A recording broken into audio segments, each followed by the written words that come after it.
Okay, so let's dive right in. The big question, can men and women really be just friends? We've all heard it, right? Yeah, it comes up all the time.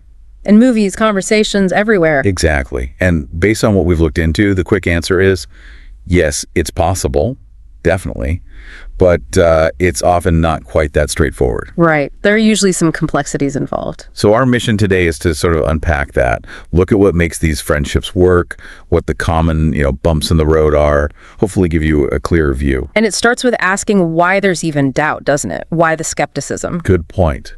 Where does that come from? Well, our exploration points towards kind of two things: biology and social conditioning. Some research, for instance, suggests men might be more likely to experience attraction in these friendships. Okay. So maybe a slight biological nudge for guys on average. Is that fair? It seems that way based on some studies. They report it more often anyway. But importantly, that doesn't mean they act on it. Right. Yeah. And interestingly, what we found also suggests women often seem maybe a bit better at drawing and holding those platonic lines. Yeah, there's some evidence for that. Though, of course, women aren't immune to catching feelings either. It's a human thing, not strictly gendered. Definitely not. And, pop culture doesn't always help. Think about movies like... When Harry Met Sally. Exactly. That movie basically screams it's impossible. Or at least attraction is inevitable. Right. And while attraction can happen, like we said, it's really not this universal law that Hollywood makes it out to be. So attraction pops up. What then? Does it have to, blow up the friendship? Not necessarily. The sources we looked at really stress that managing those feelings is the crucial part. How so? What does that look like? It could be, pretty simple, just acknowledging, okay, tiny crush here, and then consciously deciding to move past it because the friendship matters more. Or maybe even talking about it. Did that ever work? Sometimes, yeah. If there's enough trust and honesty, it can actually, surprisingly, strengthen the bond. It shows a real commitment to transparency. Huh. But that hinges on having clear boundaries, doesn't it? Absolutely. Both people need to be on the same page about what the relationship is and what it isn't. That mutual understanding is key. Okay, but let's talk about the really tricky part. What happens when it's one-sided? One friend develops feelings, the other doesn't. That seems like the biggest potential pitfall. Oh, for sure. That's often the most significant hurdle. Our exploration suggests this is where things can really shift. Shift how?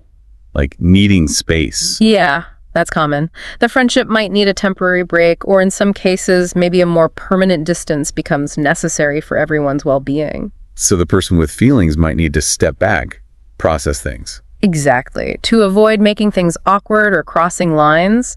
The friendship can sometimes survive that, especially if they handle it maturely, but sometimes. Sometimes it just changes things too much. Right. It's not guaranteed to bounce back. And what about trying to stay friends with an ex? That's related, sort of. Does that work? The exes as friends question. Our sources touched on that too. It's complex. Yeah. Very complex. Depends on a lot, I imagine. Definitely. How did the breakup go down? Was it mutual? Was it messy? How much time has passed? Crucially, have both people genuinely emotionally moved on? Yeah, that last one sounds critical. It really is. Some people manage it. They transition successfully.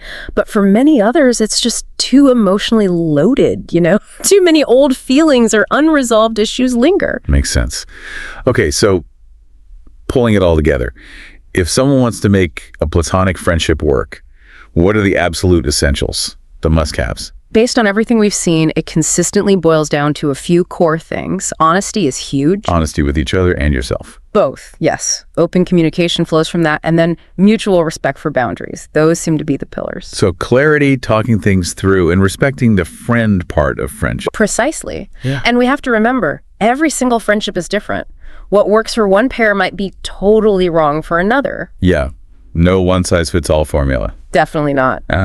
Which leads to some good questions for you, the listener, to maybe reflect on regarding your own friendships. Are you both crystal clear about the nature of the relationship? Are those boundaries really respected day to day? And maybe the toughest one. Are you being totally honest with yourself about your own feelings? Good questions. So wrapping up, the big takeaway seems to be, yes, men and women absolutely can be just friends. Yes, it's possible. It happens all the time, and these friendships can be incredibly valuable, adding different perspectives to our lives. They just might require a bit more conscious effort or navigation sometimes. That's a good way to put it. So, considering all that, the complexities and the rewards, here's something to think about. What do you believe is the single most vital element for keeping that connection strong and genuinely platonic? What's that one non-negotiable for you? Definitely worth pondering.